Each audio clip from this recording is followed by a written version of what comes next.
সংবিধান সংশোধন করার অধিকার শুধুমাত্র নির্বাচনী রাজনৈতিক সরকারের বলে মন্তব্য করেছেন বিএনপির স্থায়ী কমিটির সদস্য হাফিজ উদ্দিন আহমেদ। রবিবার ঢাকা রিপোর্টার্স ইউনিটিতে এক আলোচনা সভায় তিনি একথা জানিয়েছেন।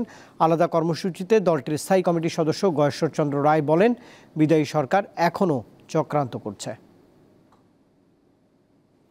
দেশের সামগ্রিক রাজনৈতিক পরিস্থিতি নিয়ে ঢাকা রিপোর্টার্স ইউনিটিতে আলোচনা সভার আয়োজন করে জাতীয়তাবাদী মুক্তিযোদ্ধা দল। সভায় বর্তমান সরকারের নানা দিক নিয়ে কথা বলেন মুক্তিযোদ্ধা দলের নেতারা। রোডম্যাপ আর একটা হচ্ছে নির্বাচনী রোডম্যাপ।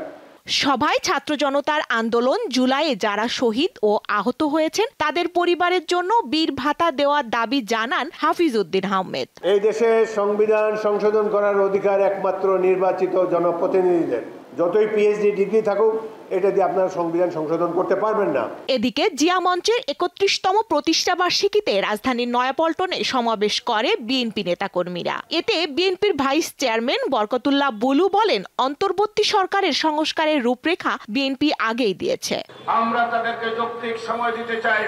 সংস্কারের কথা বলেন, আমরা দীর্ঘ ১ বছর ৪২টি রাজনৈতিক দলের সাথে আলাপ আলোচনা করে জাতির মুক্তি সনদ ৩১ দফা জাতির সামনে উপস্থাপন করেছি। জিয়া মঞ্চের ৩১তম প্রতিষ্ঠাবার্ষিকী উপলক্ষে দলের প্রতিষ্ঠাতা জিয়াউর রহমানের সমাধিতে শ্রদ্ধা জানান দলের স্থায়ী কমিটির সদস্য গয়েশ্বর রায়। ডক্টর ইউনূস সহ যারা আছেন তারা সবাই অরাজনৈতিক। আমরা বিশ্বাস করি তারা রাজনীতির ব্যাপারে হস্তক্ষেপ না করে যথাসম্ভব যত শীঘ্র গণতন্ত্রের সূচনার জন্য একটা নির্বাচন দেবে। দেশে গণতান্ত্রিক প্রক্রিয়াকে ফিরিয়ে আনতে বিএনপির ভারপ্রাপ্ত চেয়ারম্যান তারেক রহমানের নামে থাকা সকল মামলা প্রত্যাহারের দাবি জানান তিনি। চিরাই প্রতিবন্ধকতাগুলো দূর করবে।